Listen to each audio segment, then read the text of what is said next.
TV one के निहायत दिलचस्प ड्रामों और एंटरटेनमेंट से भरपूर शोज किसी भी वक्त देखने के लिए हमारी वेबसाइट विजिट करें या हमारे यूट्यूब चैनल को सब्सक्राइब करें और बेल आइकॉन पर क्लिक करें।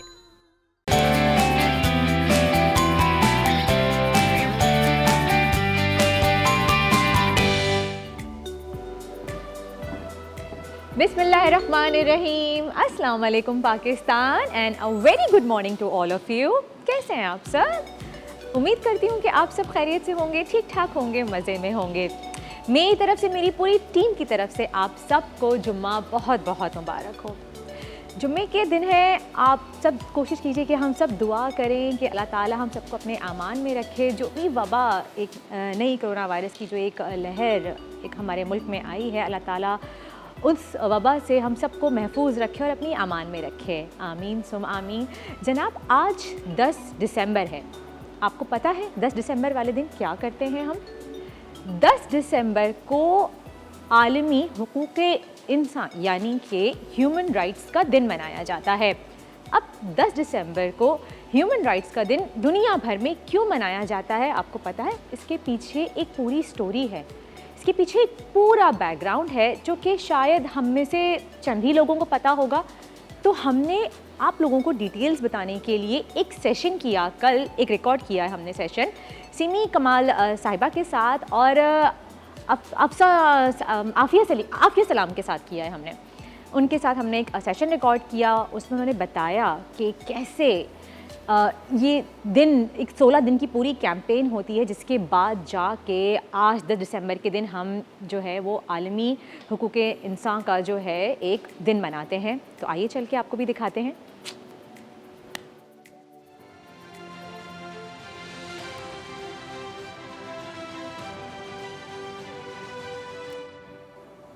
जी जनाब, जैसे कि आप सब जानते हैं कि आज हम बात कर रहे हैं ह्यूमन राइट्स के ऊपर। तो इस टॉपिक पे बात करने के लिए हमारे साथ मौजूद हैं आज हमारे गेस्ट। हमारे साथ मौजूद हैं आफिया सलाम, जो कि एनवायरमेंटल जर्नलिस्ट हैं एंड राइट्स एक्टिविस्ट हैं, और साथ में हमारे साथ मौजूद हैं सिमी कमाल, जो कि former member of National Commission on the Status of Women and a member of Women's Action Forum है। अस्सलाम वालेकुम and welcome to this show. Thank you. वालेकुम। कैसे हैं आप लोग? मेरा पहला सवाल है आप लोगों से कि एक ये 16 दिन की मुहिम होती है जो कि सिंफी तशद्दुद के ख़िलाफ़ की जाती है, ये क्या है और इनका इंसानी हुकूक से क्या ताल्लुक़ है? बहुत आपने अच्छा सवाल किया। सबसे पहले मैं आपको ये बताना चाहती हूँ कि ये universal declaration of human rights क्या है, जिसको हम उर्दू में कहते हैं इंसानी हुकूक का बैनुल अक़वामी डिक्लेरेशन। ये 1948 में एलेनर रूज़वेल्ट, जो उस वक्त के अमेरिकन प्रेसिडेंट फ्रैंकलिन रूज़वेल्ट की बेगम थी, उन्होंने एक ड्राफ्टिंग कमेटी को चेयर किया था। तो ये बात सोचने की है कि जो ह्यूमन राइट्स का ड्राफ्ट बना था वो एक खातून ने उसको बनाया था। अच्छा। और उसके साथ जो और ख़वातीन शामिल थी, उसमें मर्द हजरात भी थे, उसमें पाकिस्तान की भी 2 नामवर ख़वातीन शामिल थी। ये बात हमें किसी स्कूल में नहीं बताई जाती। वाकई। और ये 2 ख़वातीन पाकिस्तानी कौन थी, मैं जानना चाहूँगी? बेगम शाइस्ता इकरामुल्लाह और बेगम हिदायतुल्लाह, वो भी इस पूरे प्रोसेस का हिस्सा रही। अच्छा। तो ये 1948 में universal declaration of human rights हुआ, जिसमें ये बात बताई गई कि तमाम इंसान बराबर हैं और उसमें मर्द और ख़वातीन वो भी बराबर हैं। इससे पहले शायद ये बात इतने तवज्जो के साथ नहीं की जाती थी। उसके बाद 1979 में एक आया convention on the elimination of all forms of discrimination against women. बहुत लंबा है, लेकिन इसको सीडॉ कहा जाता है। ठीक है। और ये जो सीडो, जब ये कन्वेंशन आया तो उस पर सब मुल्कों ने दस्तखत किए, उस पर पाकिस्तान ने भी किए, लेकिन पाकिस्तान ने कुछ तहफ़्फ़ुज़ात के साथ इसके ऊपर दस्तखत किए। और वो तहफ़्फ़ुज़ात क्या थे, हम डिस्कस कर सकते हैं? उन्होंने उसकी हर चीज़ नहीं मानी, कुछ ज़बान नहीं मानी, उसमें कुछ ऐसे थे अबाउट इक्वल राइट्स के बारे में कुछ चीज़ें थी जो उन्होंने कहा कि शायद वो हमारे कल्चर में नहीं थे। इस तरह के कुछ तहफ़्फ़ुज़ात थे, कुछ उन्होंने बाद में वापस भी ले लिए, बहरहाल वो कुछ रहे। फिर 1990s की दिहाई में ख़वातीन के ख़िलाफ़ तशद्दुद की समझ लीजिए कि बहुत बड़ी तरह से शुरू हो गया। सबसे पहले जो ख़वातीन सियासत में थी और पब्लिक लाइफ में थी, उनको निशाना बनाया गया पूरी दुनिया में। उसके बाद बहुत सारे इंसानी हुकूक़ के जो पासबान थे, उन्होंने फिर बात करनी शुरू की इस मौजू पे कि औरतों के ख़िलाफ़ तशद्दुद हो रहा है। सही। फिर लोगों ने ये बात शुरू की कि ख़वातीन के हुकूक़ हैं वो इंसानी हुकूक़ हैं, वो इंसानी हुकूक़ से अलग नहीं हैं। इसकी प्रचार हुई।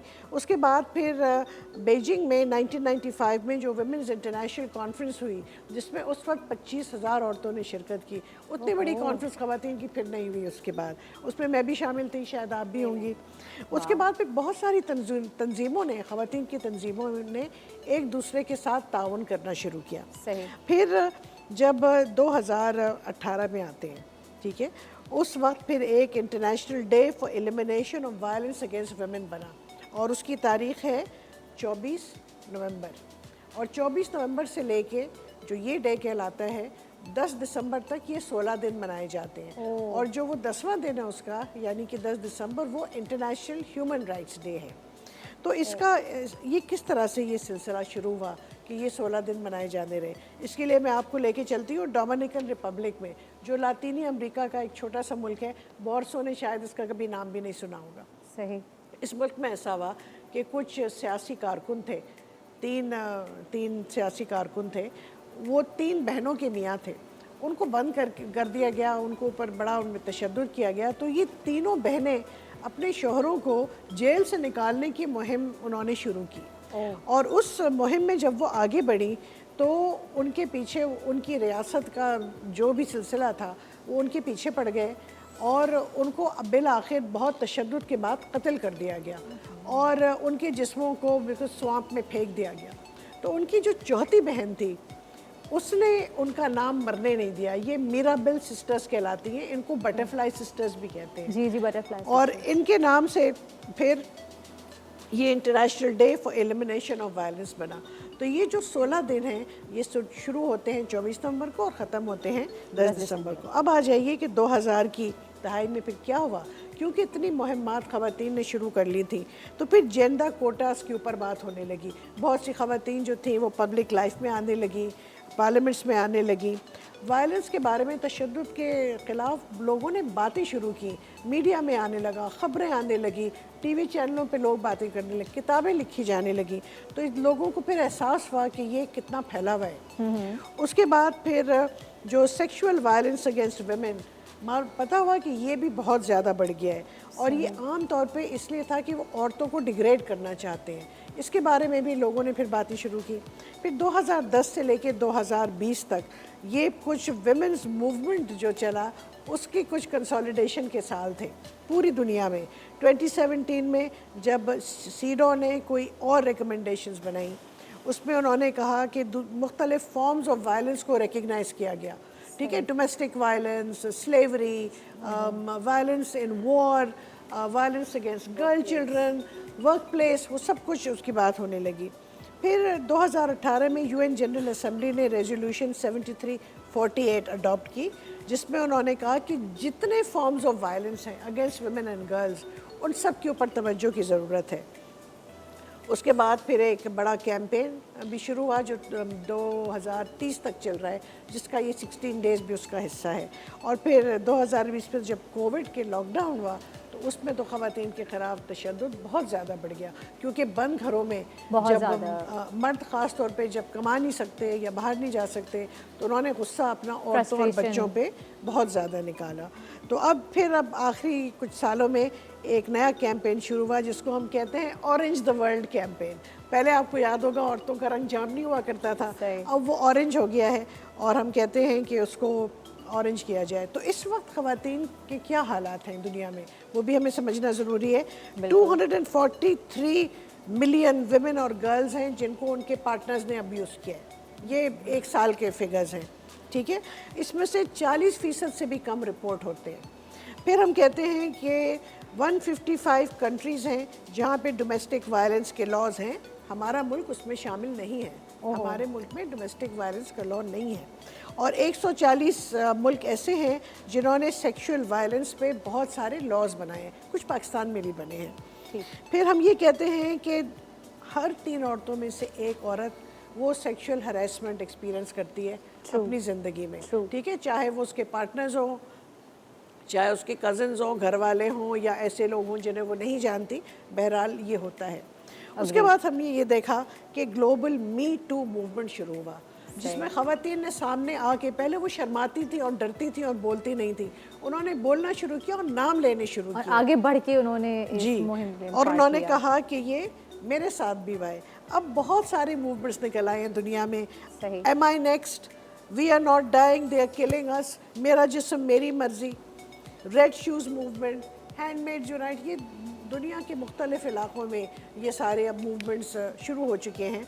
और अब ये सब मिल के, ये सारी ख़वातीन मिल के कोशिश कर रही हैं कि अब एक UN ट्रीटी होनी चाहिए to end violence against women and girls. तो ये एवरी वुमन ट्रीटी के नाम से, मैं उसके बानियों में से हूँ। ये एक इंटरनेशनल मूवमेंट है और इसमें हमारी कोशिश ये है कि जल्द UN इस ट्रीटी को अपना ले। इंशाल्लाह, इंशाल्लाह हमारी दुआ है कि जल्द ही जो है इस ट्रीटी को अपना लिया जाए, वुमेन्स को उनका हक अब पूरा राइट दिया जाए। Thank you so much. और आफिया जी, आपसे हम बात करेंगे, बिल्कुल एक सवाल है मेरा आपसे, लेकिन इस छोटे से ब्रेक के बाद। यार करना था ये ब्रेक।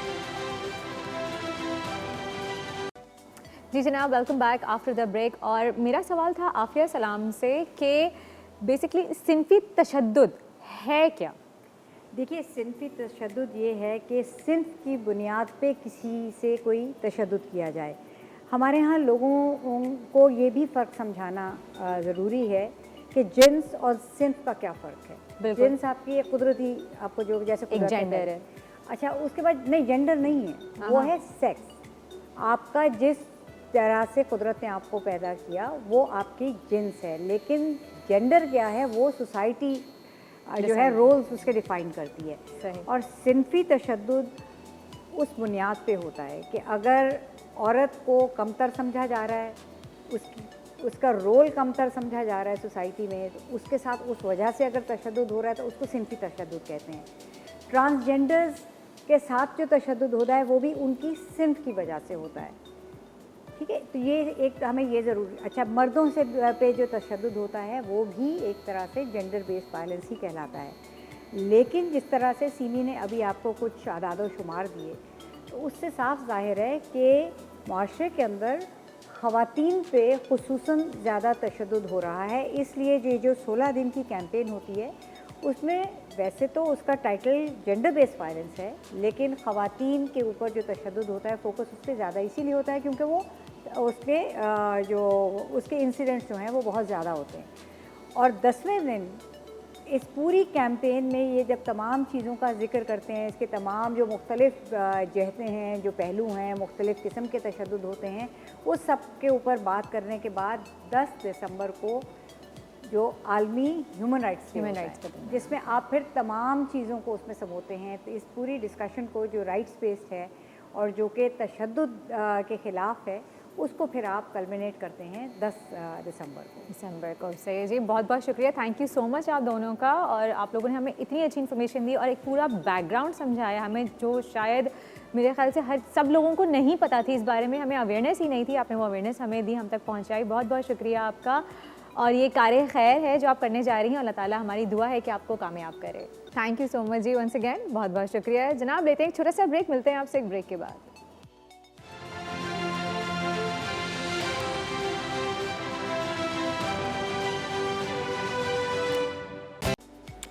जी जनाब, welcome back after the break. आपने देखा कि एक पूरी स्टोरी थी जिसकी वजह से हम जो है आज के दिन ह्यूमन राइट्स डे सेलिब्रेट करते हैं। जनाब, मज़ीद इस पे गुफ्तगू करने के लिए हमारे साथ मौजूद हैं ज़िया ऐवान साहब, जो कि एडवोकेट सुप्रीम कोर्ट हैं और ह्यूमन राइट्स लॉयर भी हैं। अस्सलाम वालेकुम। कैसे हैं ज़िया साहब आप? Thank you so much for coming. पहले मुझे ये बताइए आप कि हम ह्यूमन राइट्स की बात करते हैं, हुकूक इंसान की बात करते हैं, इंसाफ की बात करते हैं, क्या ज़िंदगी में वाकई हम उन पे उतना इम्प्लीमेंट करते हैं जितना करना चाहिए? ये तो ये देखें एक प्रोसेस है कि जिसमें आप अपनी तरफ से जद्दोजहद कर रहे होते हैं, लेकिन जो इंसानी हुकूक हैं वो मेजॉरिटी उसमें वो गवर्नमेंट को उसको लुक आफ्टर करना होता है। जो हमारा कॉन्स्टिट्यूशन है उसमें जो फंडामेंटल राइट्स दिए हुए हैं, मुख्तलिफ़ किस्म के राइट्स हैं जो हमें मिले हैं उस 1973 का जो कॉन्स्टिट्यूशन है उसके ज़रिए। अब उसकी इम्प्लीमेंटेशन की ड्यूटी जो है स्टेट की होती है, गवर्नमेंट की होती है कि वो उसको करे। वो मुझे लगता है कि ज़्यादा इंटरेस्टेड है नहीं, ये मतलब ये प्रायोरिटी पे नहीं है हमारी। समाजी इंसाफ, लोगों को इंसाफ की फराहमी, ये हमारी प्रायोरिटी नहीं है, हमारी नेशन वाइज हमारी प्रायोरिटी नहीं है। तो इसकी क्या वजह लगती है आपको, जिनके पास ज़राए कम हैं, क्या उनको इंसाफ नहीं मिलता? सिर्फ देखिए, यही वजह? ज़राए का इससे इशू नहीं है, पॉलिटिकल विल नहीं है। ज़राए से मतलब आप अगर लेते हैं तो आपके पास सारे स्कूल मौजूद हैं, यूनिवर्सिटीज़ मौजूद हैं, इंस्टीट्यूशन मौजूद हैं। हम सालों से स्ट्रगल कर रहे हैं, हम कहते थे कि जी ये इंस्टीट्यूशन बनाएं, कमीशन बनाएं, विमेन कमीशन बनाएं, चिल्ड्रन कमीशन बनाएं। अब पता चला वो सारे बन गए और उलट हो गया। उलट ये हुआ कि वो सारे इंस्टीट्यूशन बन के लोगों को नौकरियां मिल गई, बिल्डिंग्स आ गई, गाड़ियां आ गई, खर्चे आ गए, लेकिन जो नीचे जो उसका इफ़ेक्ट है, जो लोगों तक जाना चाहिए, जिनको वाकई ज़रूरत है, जिनको जिनके लिए ज़रूरत है, बनाया जिनके गया लिए है। वो इंस्टीट्यूशन बने, वो उधर नहीं पहुँचे।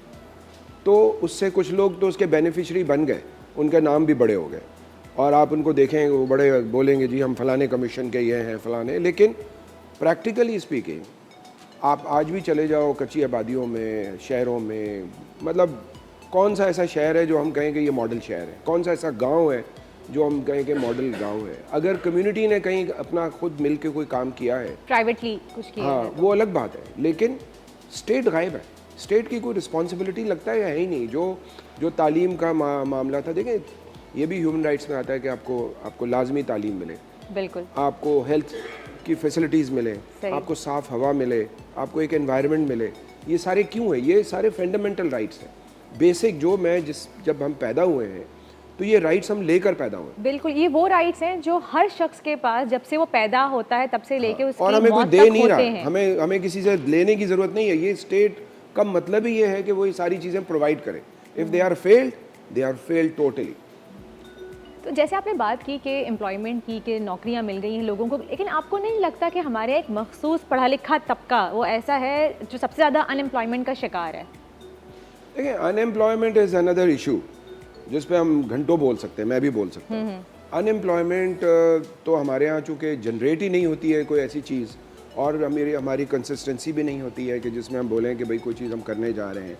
हमारी जो यूनिवर्सिटीज़ में एजुकेशन हो रही है, वो हम ये नहीं देख रहे हैं कि हमें ज़रूरत किस चीज़ की है। हमें आया PhDs चाहिए, नहीं चाहिए, हमें किस तरह के लोग चाहिए, किस तरह के जो है ना एम्प्लॉयमेंट के लिए लोग चाहिए, वो नहीं है हमारे पास। पूरी दुनिया में ये सारे असेसमेंट्स होते हैं कि तो आपको क्या लगता है ये मेरिट बेसिस की कमी है कि मेरिट बेसिस पे हम मेरिट तो जो है लोगों को पाकिस्तान नहीं में लेते? काश, ये जो बात आपने की बहुत अच्छी की, और I really love to talk on this issue. ये जो आपने बात की है, ये पूरा एक बहुत बड़ा इशू है। आप देखें ना, अभी प्रेजेंट गवर्नमेंट ने भी कहा था जी हम मेरिट पे करें, कहाँ है मेरिट?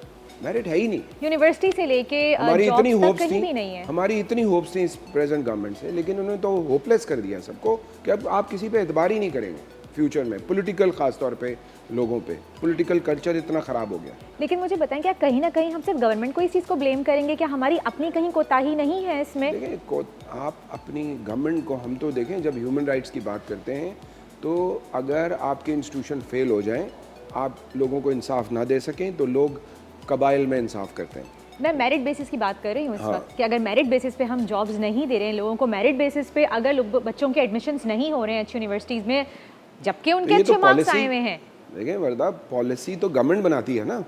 अगर गवर्नमेंट का इंटेंशन ही नहीं है कि वो जो है ना, अब ये जो डॉक्टर, आपको सॉरी टू से, मैं किसी को हर्ट नहीं करना चाहता, कि अब जो डॉक्टर बन रहे हैं वो दे के अपना सेल्फ उसमें पे और कम नंबरों से वो जाके पढ़ते हैं, तो अब फ्यूचर में आपको डॉक्टर भी नहीं मिलेंगे, सिर्फ ये बात तो डिग्रीज मिलेंगी। सिर्फ तो डिग्रीज है।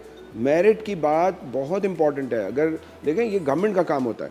आप देखें, मेरिट पे जब कोई फैक्ट्री लगाता है कोई प्राइवेट ओनर, तो वो मेरिट पे लोगों को लेके फैक्ट्री उसकी तरक्की करती है। हम फैक्ट्रियां लगाते हैं तो स्टील मिल जो इतनी जनरेट करती थी वो ख़त्म हो गई, क्योंकि हमने सारा उसको डीमेरिट कर दिया, तो ख़त्म हो गई हर चीज़। हर जगह जो है, या ऐसे लोग लाके आपने रख दिए कि जो रिटायर्ड हैं उनको तो हर जगह मिल जाती है, लेकिन जो नए लोग हैं, जो नई young लोग जनरेशन है, यंग यूथ है हमारी, नई जनरेशन है, वो बाहर की तरफ देख रही है। वो कह रहे हैं अमेरिका जाएंगे, कनाडा जाएंगे, दुबई जाएंगे, सऊदी अरब उसकी जाएंगे। वजह यही है ना कि यहाँ पे उनको कुछ नहीं उस है। तरह से यूटिलाइज नहीं किया जाता। उनकी जो, मैं कहूँगी कि हर नई जनरेशन में एक नया विजन होता है दुनिया को देखने का, चीज़ों को देखने का, वो उनको यहाँ पे यूटिलाइज ही नहीं किया जाता हमारे मुल्क में, इनकी अप्रिसिएशन है ही अनफॉर्चुनेटली। नहीं, इनकी अप्रिसिएशन नहीं है। आप स्टॉप कर लें, लेकिन सिफारिश पे किसी एक फ़ोन पे बंदा दूसरा अपॉइंट हो जाए। मैं यही बात करना चाह रही थी कि अगर हम सिर्फ गवर्नमेंट को इस चीज़ के लिए ठहराते हैं ज़िम्मेदार कि गवर्नमेंट तो एक अपर टॉप पे है और उसके नीचे जो जिन लोगों को गवर्नमेंट ने मखसूस किया है कि आप इस इदारे को रन कीजिए, तो क्या उस इदारे के जो हेड्स हैं ये उनकी जिम्मेदारी नहीं है कि वो मेरिट को इंडिविजुअल्स तो हो सकते हैं ऐसे और हैं, ऐसा नहीं है कि नहीं है, क्योंकि ब्यूरोक्रेसी में भी जिस तरह तरक्कियाँ होती हैं, तो जब जहाँ सारा डीमेरिट शुरू हो जाता है ना, तो आप डिक्लाइन, आपकी गवर्नेंस का सिस्टम ही ख़त्म हो जाता है। हमारे यहाँ गवर्नेंस नाम की कोई चीज़ नहीं है। आपके पास ये अदालतों में केस ही नहीं जाने चाहिए। ये अगर गवर्नेंस हो ना तो वहीं ख़त्म हो जाना चाहिए। ये नस्ला टावर के लिए सुप्रीम कोर्ट इतना टाइम वेस्ट करे, उसकी ज़रूरत ही नहीं थी। अगर वो इंस्टीट्यूशन जो कि बिल्डिंग कंट्रोल अथॉरिटी फलाना फलाना काम कर रहे होते, तो आपकी जो ह्यूमन राइट्स की वायलेशन ज़्यादातर होती हैं वो गवर्नमेंट उसकी तरफ तवज्जो नहीं देती। आपके इंस्टीट्यूशन, आप मुझे सिर्फ इतना बता दें, आप माशाल्लाह पढ़ी लिखी हैं, टेलीविज़न पे आप और आपका इतना नाम है, आप इतना बताएं कि अगर आपको कोई प्रॉब्लम हो खुदा न खास्ता, तो आप कहाँ कॉल करेंगे? मुझे बताएं। सही बात है, रिसोर्सेज। ये मैं आपको सवाल पर कर रहा हूँ। हाँ, देखें, सही कह रहे हैं आप तो अवेयर है ना हैं। सारी चीज़ों जी, से, बिल्कुल। और आपकी अवेयरनेस भी बहुत है बाकी लोगों के मुकाबले में, because you are in the media, पढ़े लिखी हैं सारा। तो मुझे बताएं कि अगर आपके साथ खुदा ना खास्ता कोई डोमेस्टिक वायलेंस हो, आप किधर कॉल करेंगे? थाने में तो कोई नहीं करेगा। हाँ, पता है कि भाई वो और एक नई, आपका थाना तो थाना कल्चर ने तबाह कर दिया। मैं पुलिस ने जो अपना, पुलिस को जिस तरह से हमारे सियासी लोगों ने इस्तेमाल किया, मैं उनको भी ब्लेम नहीं करूंगा, लेकिन बात यह है कि जो कुछ हमारे हालात चल रहे हैं, अब गवर्नमेंट की किसी हेल्पलाइन का नंबर आप बता दें अगर आपको याद हो। नहीं, बहुत माजरत के साथ जो नंबर्स हेल्पलाइन के हैं भी, उन पे वो भी काम अगर नहीं हम करते। कॉल करें तो वो हाँ। इंस्टेंट रिस्पांस नहीं आता जो उस इमरजेंसी में वो शख्स एक्सपेक्ट कर रहा होता है। Yes. मजीद इस बारे में हम आपसे बात करेंगे, लेकिन इस वक्त हुआ एक छोटे से ब्रेक का, कहीं जाइएगा नहीं। मिलते हैं आपसे एक ब्रेक के बाद।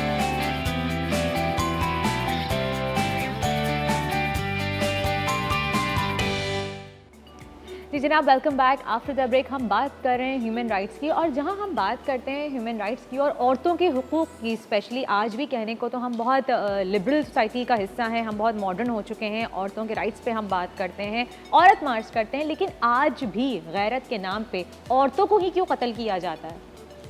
देखें, ये पावर डायनेमिक्स हैं, और आपका जब इंसाफ का निज़ाम सही ना हो, आप अपने बच्चों की तरबियत सही ना करें, उसमें हम सब शामिल हैं। मैं किसी बाहर के लोगों की बात नहीं कर रहा, मैं अपनी भी बात कर रहा होता हूँ कि हम लोग अपने घरों में अपने बेटों को, अपनी बेटियों को अगर हम वो एम्पावरमेंट नहीं देंगे कि किस तरह एहतराम करना है, बहनों का कैसे एहतराम करना है, और बहनों को भी कि उन्होंने कैसे अपने आप अपनी हिफाजत करनी है, तो तब जाके ये चीज़ें डेवलप होती हैं। ये टू साइड्स हैं। एक है कि गवर्नमेंट उनके राइट्स को प्रोटेक्ट करे, और दूसरा ये है कि घर में हमारी जो तरबियत होती है, देखें ना, अब स्कूलिंग तो हो गई है, बड़े अच्छे अच्छे स्कूल बने हुए हैं, बड़े मॉडर्न, बड़ी अच्छी तालीम देते हैं, इंग्लिश में देते हैं, फलाना करते हैं, लेकिन तरबियत ख़त्म हो गई है। सही। आपको तरबियत कहीं नज़र ही नहीं आती। जिस तरह का एटीट्यूड होता है, ये जो इवन जो यूनिवर्सिटी के स्टूडेंट्स भी होते हैं, तो उनमें जो एहतराम का रिश्ता है, जो एक दूसरे की रिस्पेक्ट का रिश्ता है, उस्ताद की इज़्ज़त का, ना उस्तादों ने अपनी इज़्ज़त रखी, ना स्टूडेंट ने उस्तादों को इज़्ज़त दी। अब वो डिक्लाइन की तरफ जा रहा है और कुछ समझते ही नहीं है। तो ये जो वायलेंस के जो केसेस आपको मिलते हैं, इतनी बड़ी हमारी सोसाइटी है जिसमें ट्राइबल सोच है। असल में ये सोच है, ये ऐसा नहीं है कि ये फलानी जगह नहीं होता, इस जगह पे होता है, ये हर जगह होता है। अगर कोई ये सोचता हो कि अमीर लोगों में वायलेंस नहीं है, वहाँ भी है, वहाँ हर वो जगह डिफरेंट टाइप का वायलेंस है, ठीक है ना। मेरी नज़र में तो जो सबसे बड़ा वायलेंस है कि जब औरत को उसका विरासत में हिस्सा ना दिया जाए तो वो आगे बढ़ ही नहीं सकती। ये तो एक अलग ही पूरा फिर एक टॉपिक नहीं, है, लेकिन देखें ना, विरासत में हिस्सा ना देना बहुत बड़ा वायलेंस है। हिस्सा ना देना, और या तो फिर उनको इस तरह टॉर्चर कर देना कि तुम हिस्सा क्यों मांग रही हो। तो ये जो आपको रेप केसेस नज़र आते हैं, ये सारे रोज़ाना आप देखते हैं कि जला दिया, तेज़ाब फेंक दिया। अब कानून तो बन गए हैं, मैं आपको ये भी बताऊं कि कानून को पढ़ता ही नहीं है, पढ़ता नहीं, और कोई केसेस भी रिपोर्ट नहीं करता। करता। मैं तो देखें, मैं ट्रेनिंग देता हूँ जजेस को भी, लॉयर्स को भी, प्रोसिक्यूटर्स को भी, और ओवरऑल मैं इस पे काम करता हूँ, और मेरा सारी ज़िंदगी इसी में गुजरी है। आपको बताऊं कि जब मैं कोई ट्रेनिंग करवा रहा होता हूँ तो मुझे पता चलता है कि 95% जो लॉज जो बने हैं इन 10-20 सालों में, वो लोगों ने पढ़े ही नहीं। जो आपके जस्टिस सेक्टर के लोगों ने अगर नहीं पढ़े हो, तो इसमें क्या है, फेल्योर किस चीज़ का है? उस जज का, प्रोसिक्यूटर का, उसका नहीं, आपके सिस्टम का कि आप उसको कैसे रिफ्रेशर दें, उसको कैसे उनकी ट्रेनिंग्स करें, उनको रेगुलर नॉलेज दें, उनको इन्वॉल्व करें, उनकी मॉनिटरिंग करें, ये सारे सिस्टम बनाने पड़ते हैं। जब आपके सिस्टम कोलैप्स हो जाते हैं तो ये अनारकी फैली होती है। आप देखें जो अब ये आपको सानिया की बात कर लें, अगर हम जो सियालकोट जी में सानिया आपको वॉलेंस देखें की ना अगर हम बात अनारकी कर किस रहे तरह हैं, नज़र आती है कि आपने एक्सट्रीमिज़म को इतना ऊपर कर दिया है और आपके अपने पॉलिटिकल डिज़ाइन होते हैं जिसको अचीव करने के लिए हमारे मुल्क में जिस तरह इनटॉलरेंस डेवलप हुआ है मजहबी तौर पे भी, सही, ठीक है ना, हर चीज़ में आप देखें इंटॉलरेंट हर चीज़ में मतलब ज़बान की बुनियाद हो तो इंटॉलरेंट हैं, अगर मज़हब की बुनियाद हो। अब ये मॉब्स क्या, मुझे तो लग रहा है कि अब फ्यूचर में अब ये सारा इंसाफ मॉब ने करना है। हुकूमत तो है ही नहीं कहीं भी, हुकूमत कुछ कर ही नहीं, बाद में रोते पीटते हैं और फिर पूरी दुनिया में जाके जवाब दे रहे होते हैं यूएन को और बाकी लोगों को। तो भाई उससे पहले अपने सिस्टम सही करो ना। ऐसे कैसे हो सकता है कि एक मॉब जो है ना, अगर देखें इसमें भी सियालकोट वाले वाक़े में भी अगर पुलिस एफिशिएंट होती तो कम से कम उसकी डेथ ना होती श्रीलंका में। और अब देखिए वो उससे बच मैसेज किया जाता है पूरी दुनिया में हमारी तरफ से, जी हाँ, जहाँ हम आज बैठ के बात कर रहे हैं ह्यूमन राइट्स की, लेकिन देखें ना नौजवानों में आप ये देखें जो ये मॉब का तरह वो अपने ज़ाती बदले उतारने के लिए सारे काम कर रहे हों और इस तरह अब पाकिस्तान की जो जग हसाई हो रही है पूरी दुनिया में सिर्फ ख़त्म नहीं हुई है वो, तो ये बहुत बड़ा ये ह्यूमन राइट्स का वायलेशन है कि आपने अपने मुल्क में आपका पुलिस का बाकी निज़ाम ऐसा नहीं है कि आप मॉब को कंट्रोल करें। सही, बहुत बहुत शुक्रिया ज़िया साहब आपका, आपने हमसे बहुत सारी बातें शेयर की ह्यूमन राइट्स पे। जनाब लेते हैं एक छोटा सा ब्रेक, मिलेंगे आपसे ब्रेक के बाद।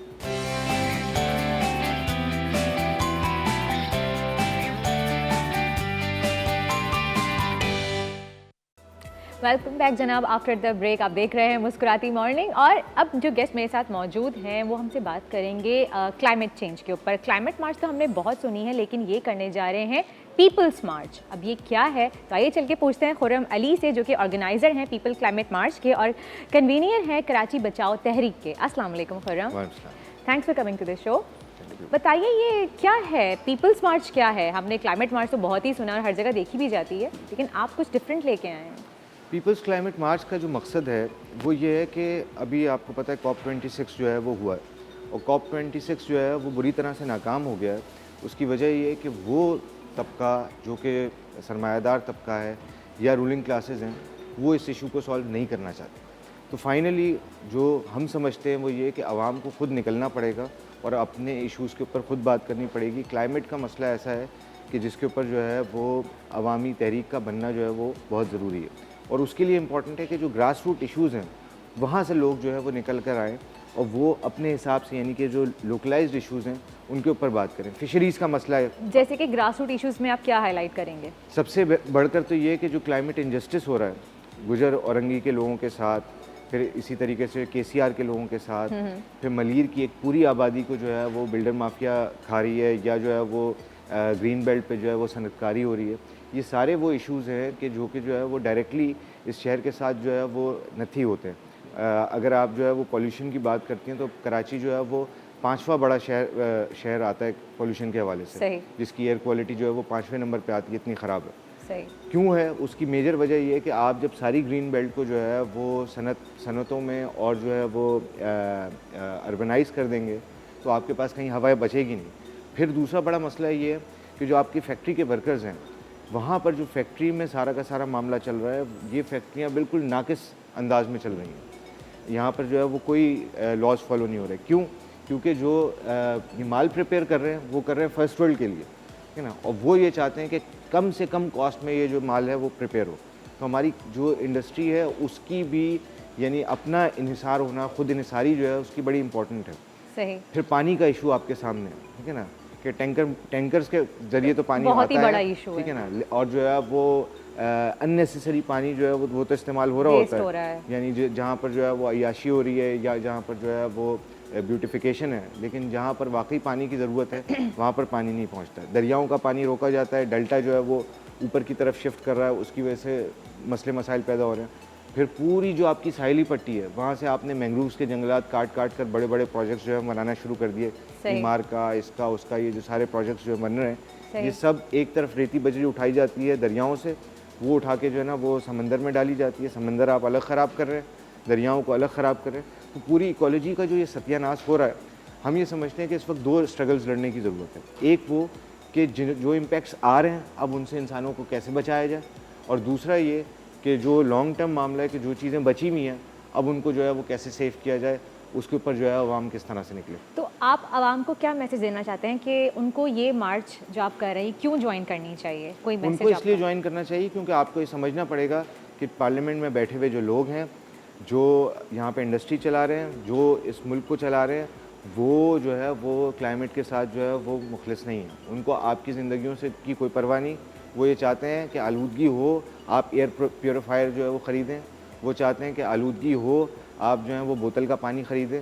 वो चाहते हैं कि जो इंडिविजुअलाइज तो चीज़ें हों, लेकिन जो ओवरऑल आपका क्लाइमेट है वो ख़राब होता रहे, क्योंकि उससे उनका जो है माल जो है बनता है। तो अगर आपको क्लाइमेट को बचाना है, और क्लाइमेट को बचाने का मतलब ये है कि अपने आप को बचाना है, तो इन कुव्वतों के ख़िलाफ़ जो है वो आपको मार्च करना पड़ेगा, यानी अवामी तौर पे निकलना पड़ेगा।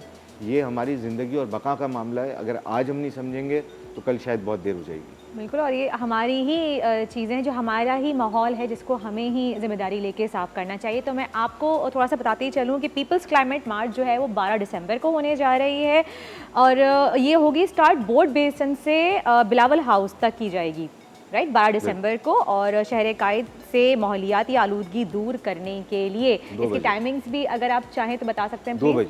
2 बजे स्टार्ट होगी ये मार्च। तो प्लीज़ इस मार्च का हिस्सा बनिए आप लोग।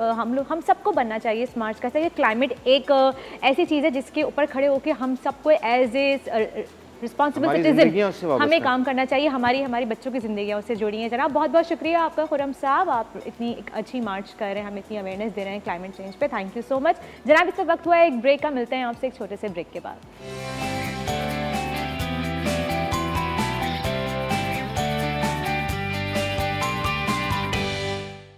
वेलकम बैक जनाब आफ्टर द ब्रेक। आप देख रहे हैं मुस्कुराती मॉर्निंग, और आपको तो पता है कि आज है फ्राइडे, और फ्राइडे को हमारे साथ या तो कोई टैरो कार्ड रीडर होते हैं, या न्यूमरोलॉजिस्ट होते हैं, या फिर इल्म नजूम के माहिर होते हैं। तो आज हमारे साथ मौजूद हैं अजीम जाफरी साहब, जो कि तीनों में जो है माशाल्लाह से मास्टर हैं। अस्सलाम वालेकुम।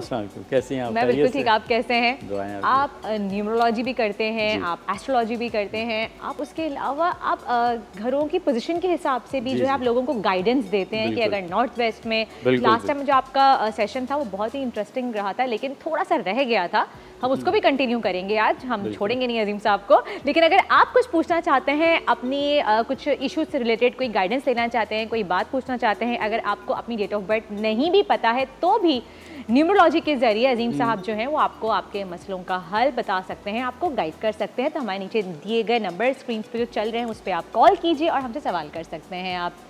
जी अजीम भाई, तो आप बताइए कि लास्ट टाइम जो आपने बॉक्सेस बनाए थे उसमें आपने बताया था कि साउथ वेस्ट में अगर आपकी एंट्रेंस आए तो वो सही नहीं है। हाँ, वो घर में अगर आपका main gate toward south west है तो वो थोड़ा सा प्रॉब्लमेटिक होता है, ठीक है ना। और आप कहें कि नहीं हम तो रह रहे हैं इसमें साल से, या तो अपना घर है, अब चेंज नहीं कर सकते। नहीं, मिसाल दे रहा हूँ कब से वो स्टार्ट करता है, वो करता है 2.5 साल से स्टार्ट प्रॉब्लम। अब कोई एक कॉलर कहे जी मैं तो 1 साल से हूँ, मुझे तो कोई प्रॉब्लम नहीं कर रहा, तो वो 2.5 साल के बाद जब आप रह जाते हैं ना, 2.5 साल से फिर वो इशू करना शुरू होता है। अच्छा, प्रॉब्लमेटिक बनता है। अच्छा, अब होता क्या है कि अब 5 लोग रह रहे हैं तो किसी न किसी को कोई एक न एक उसमें उलझाए रखेगा वो। अब कोई 60 अबव है तो उसको हेल्थ इश्यूज़ ज़्यादा कर देगा आम आदमी से। कोई मतलब कोई बच्चा पढ़ रहा है, स्कूल जा रहा है, स्कूल गोइंग है, तो उसको एजुकेशन में वो रिज़ल्ट नहीं लाएगा जो सक्सेस जो एक मिलनी चाहिए। किसी को फाइनेंशियली इश्यूज़ ले आएंगे, किसी को लोन में फंसा देगा, ये इस तरह करता है। तो यानी कि घर के तमाम मेंबर्स कोई ना कोई एक अपनी उसमें, हाँ, जिसकी शादी की उम्र है तो उसकी शादी में प्रॉब्लम हो रही है। अच्छा, ये भी हो जाता है इसमें? और ये तो बहुत होता है। अच्छा, कितनी हमारी बहनें, उनकी वालिदा जो हैं वो परेशान होती हैं कि हमारी बच्चियों की शादियां नहीं हो रही हैं, रिश्ते आते हैं, आते आते रह जाते हैं, बात नहीं बनती है, रुक जाते हैं, यही वजह होती है ना। बिल्कुल बिल्कुल। घर का देखें, याद रखिएगा, घर का जो आपका साउथ ईस्ट कॉर्नर होता है, साउथ, और हम स्टार्ट करें थोड़ा सा बोर्ड पे, क्योंकि जितना हम बना के देख के समझ लेंगे वो ज़्यादा बेहतर रहेगा। नहीं, अब जैसे सपोज ये आपका घर है, ठीक है ना, अब इसमें ये बेडरूम कॉर्नर पे इधर आपका किचन, इधर कुछ ये बीच में टीवी लॉन्ज आ गया। अब कंपस आपने जो है ना घर के सेंटर में लेके खड़े होना है कि कंपस में, अब मिसाल दे रहा हूँ एग्जांपल, कि साउथ ईस्ट इधर है, ठीक है ना, ये सपोज साउथ है, ये ईस्ट है, तो ये साउथ ईस्ट इसका मिडिल पॉइंट हो गया, सही, ठीक है। जो लास्ट टाइम मैंने आपको याद है रेमेडी बताई थी वो एयर फ्रेशनर की या कुछ ऐसी चीज़ रख लें, जी, जी। वो साउथ ईस्ट पे आप रखें, ठीक है ना, तो वीनस स्टार एक होता है वो एक्टिवेट होता है, सही। ठीक है ना। ये आपको शायद फर्स्ट टाइम सुन रही है क्योंकि यहाँ कोई नहीं बताएगा। हाँ बाकी हाँ। नहीं, अब सिर्फ ये तो नहीं कि हाँ, ये जो चीज़ आप बता ठीक रहे है, हैं हम ना कि बताते डायरेक्शन हैं से कि पोजीशन हाँ, से ये भी वीनस सब के नहीं लिए आप बताते। ओपल स्टोन पहनते हैं, ठीक है ना, जुमे को चूटियों को चीनी का सदका देते हैं आप, ठीक है, ये एक अपनी जगह है। मगर मैंने सोचा कि इससे आगे जो एक ये जो साइंस है इसमें भी तो देखे जाके, तो ये मुझे बहुत फ़र्क लगा, इसके मुझे बहुत जल्दी लोगों से रिजल्ट मिले, Results फीडबैक बहुत अच्छा मिला। तो आपने साउथ ईस्ट को जो है ना उसको एक तो क्लटर फ्री करना, बिल्कुल कचरा वचरा ये वो चीज़ें ना पड़ी हों बेकार। आपने मिसाल के तौर पे वो क्या होता है मॉप शॉप, ये वो वाइपर, झाड़ू, इस तरह ये की चीज़ों से चीज़ें अवॉइड नहीं करनी है। हाँ, अच्छा अजीम भाई, कॉलर भी हमारे साथ मौजूद हैं, मिसेस नवीद फैसलाबाद से। हेलो, अस्सलाम वालेकुम मिसेस नवीद। वालेकुम अस्सलाम, कैसी हैं वर्दा? हाँ मैं बिल्कुल ठीक, आप कैसी हैं? जी ठीक ठाक। जी, जुम्मा कोई सवाल मुबारक करना चाहेंगी आपको आप? भी। जी जुम्मा मुबारक आपको भी और अजीम भाई को भी। आपको भी जुम्मा बहुत बहुत मुबारक मेरी बहन। जी वो अजीम भाई से सवाल करना था। लास्ट वीक भी ना बस मैं कॉल मिलाती रह गई और मेरी बात नहीं हुई अजीम भाई से। तो वो मेरा सवाल है कि मेरा भांजा है तकरीबन, उसकी ना इस वक्त 29 साल एज हो चुकी है। आपका भांजा है, उसकी 29 साल हाँ एज है। हाँ जी। डेट ऑफ बर्थ पता है? जी जी उसकी है 1 जुलाई 1992।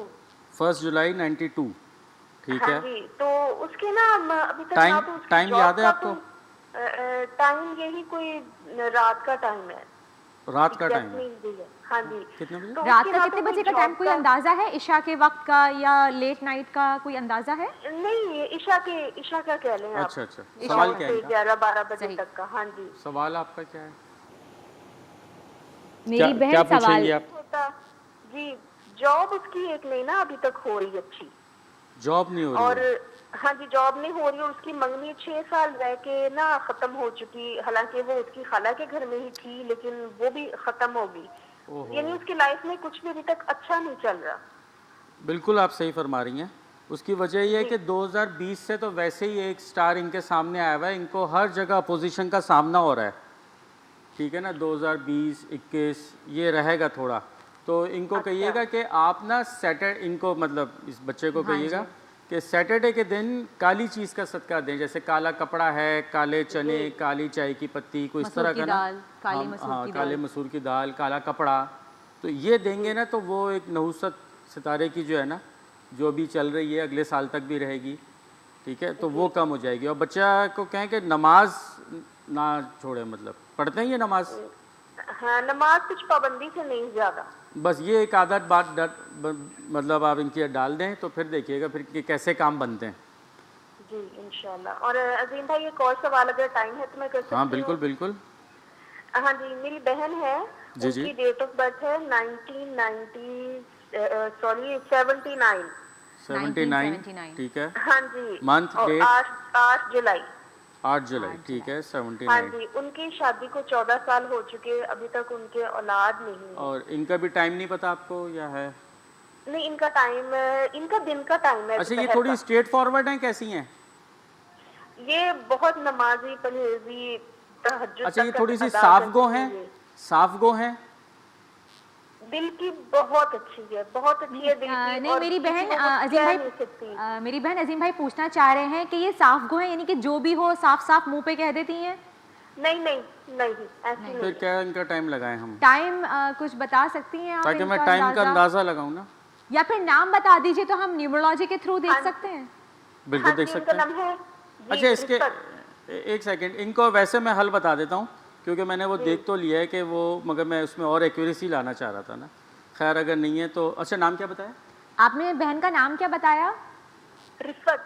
रिफ़त। रिफ़त। अच्छा अच्छा, रिफ़त साहिबा को कहिएगा एक तो सैटरडे के रोज़ ना, हफ्ते के दिन, जी ठीक है, ख़ुद चाहें तो काले कपड़े पहन सकती हैं, ठीक है, और अगर ख़ुद काला कपड़ा अगर पहनना अच्छा नहीं लगता तो किसी को डोनेट कर दें, ठीक है, एक ये।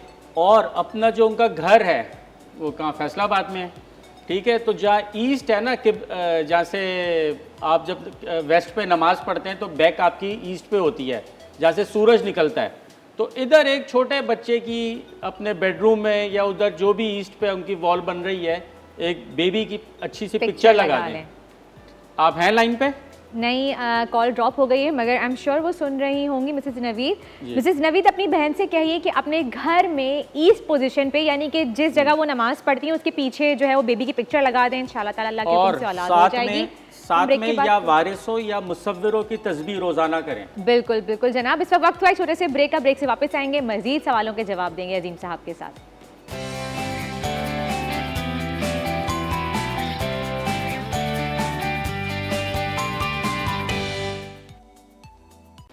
वेलकम बैक जनाब, आफ्टर द ब्रेक आप देख रहे हैं मुस्कुराती मॉर्निंग। और ब्रेक पे जाने से पहले हमारी एक बहन ने कॉल की थी, मिसेस नवीद ने, जो अपनी बहन के लिए पूछ रही थी। तो मैं चाहूँगी अजीम भाई एक दफ़ा दोबारा से आप उनको बता दीजिए जो आपने पढ़ने के लिए कहा या था। मुसव्विरों या वारिसों, वो कितनी तस्वीर पढ़नी है? रोज़ एक या मुसव्विरों की एक तस्वीर या वारिसों की एक तस्वीर। एक तस्वीर पढ़नी है, ठीक। अच्छा जी, आपने ऑयल मंगवाया था? हाँ, ऑयल मैंने आज इसलिए आपको एक बताना है कि कल जो है ना सैटरडे है और तकरीबन 10:30 से 11 का एक टाइम ऐसा है कि आप भी मतलब सबके लिए है कि आपने एक प्लेट ली मिसाल के तौर पे, उस पर थोड़ा सा ऑयल डाला। कोई सा भी ऑयल डाल नहीं, सकते हैं? आप कोशिश करें ये मस्टर्ड ऑयल, सरसों का, ठीक है ना, ये डाल लें। ठीक है, उस जब ये स्प्रेड हो जाता है ना, देखा होगा तो आपका अपना एक अक्स नज़र आता है जी, ठीक है ना। तो जब ये आपका अपना चेहरा इसमें नज़र आएगा तो रात की अगर घर में रोटी वगैरह बची हुई है, ब्रेड है कोई भी, ठीक है ना, उसके छोटे छोटे टुकड़े करें और ऐसी जगह पे रख दें घर पे जहाँ कौवे वगैरह आते हैं, ठीक है। तो ये आप समझ लें, होता है ना हम पे किसी ने कुछ कर दिया है, ये वो नजर लग गई है और है भी, अगर चलो मिसाल के तौर पे किसी ने कुछ कर भी दिया, नजर बद का तो जिक्र है, तो ये आपकी जो है ना पूरा उतार जाता है। अच्छा, हाँ, बशर्ते कि वो जो कौवे आके खाने चाहिए।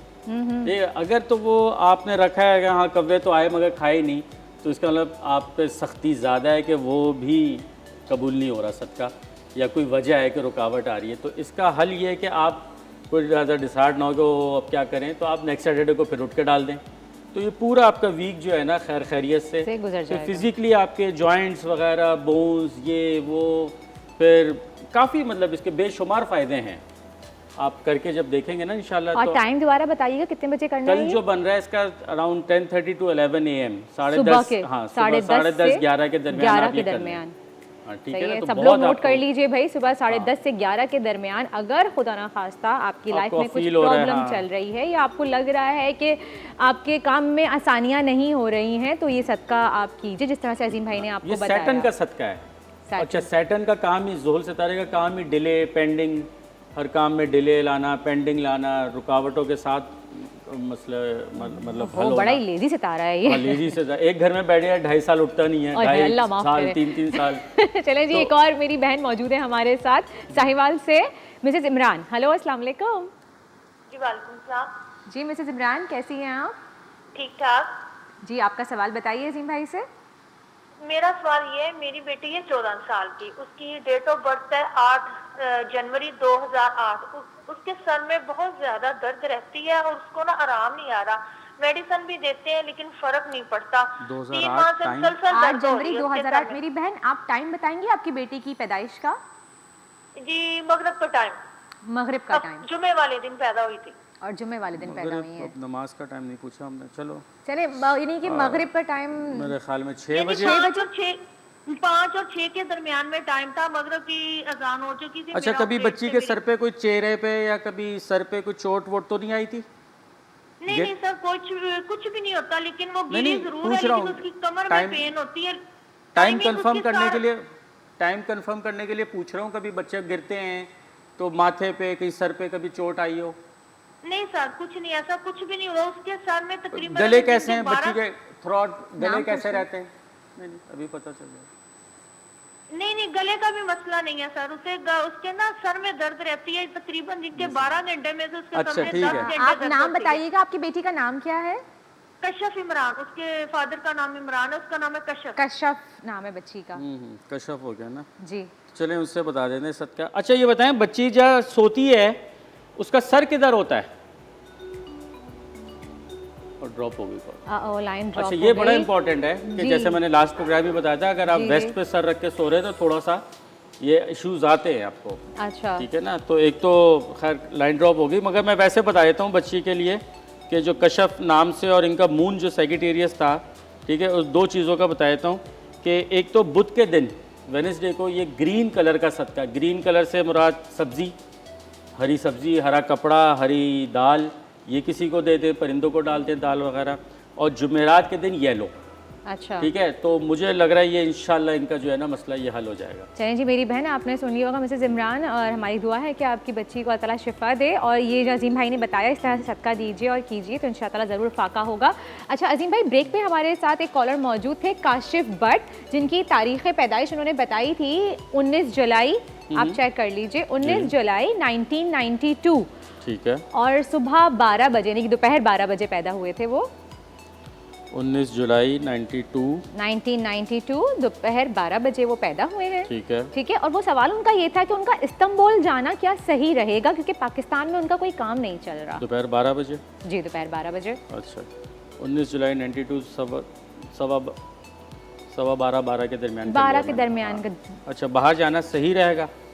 ये इन्होंने रात 12 बजे लिखवाया है, 12 AM। अच्छा, रात 12 12 AM। अच्छा, रात 12 बजे लिखवाया है, 12 AM। तो फिर हाँ, तारीख भी वो चेंज होगी।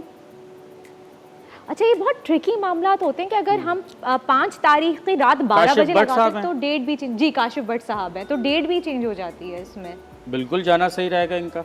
अच्छा, मेरे भाई इस्तांबुल माशाल्लाह जाना अच्छे स्टार्स आपका हैं, हाँ। बिल्कुल सही रहेगा इंशाल्लाह ताला। बिल्कुल सही रहेगा, बल्कि अब तो इनका स्टार चेंज भी हुआ है थोड़ा, ठीक है ना। अच्छा, हाँ, आज समझ लें कुछ बेटरमेंट इनकी अब स्टार्ट हो गई है। चलें जी, ये तो बहुत अच्छी काशिफ बात भट्ट है। साहब को एक बस हल्का सा एक तस्बीह, अगर ये जल्दी जाना चाह रहे हैं बाहर जाने वालों के लिए, या सलामो या मोमिनो या अल्लाह एक तस्बीह, या रहमानो या रहीमो या करीमो एक तस्बीह, या वली या वाली या वली या नसीर। बस जिसने जाना बाहर ये पढ़ना शुरू कर दे। चलें ये जी। आजमाई भी है मेरी। अच्छा, अरे वाह, माशाल्लाह से काशिफ भट्ट साहब, आप ही तस्बीहां जो हैं वो पढ़िए तो इंशाल्लाह ताला आपको जो है वो जल्दी हो जाएगा। अच्छा, एक तो ये भी हो जाएगा। और जनाब मैं देख सकती हूँ कि हमारी शेफ़ मुनीज़ा जो हैं उन्होंने भी हमें ज्वाइन कर लिया है, ग्लव्स वगैरह पहन के वो तैयार हैं फ़िश कटाकट बनाने के लिए, लेकिन उनसे मैं मिलवाऊंगी आपको इस छोटे से ब्रेक के बाद।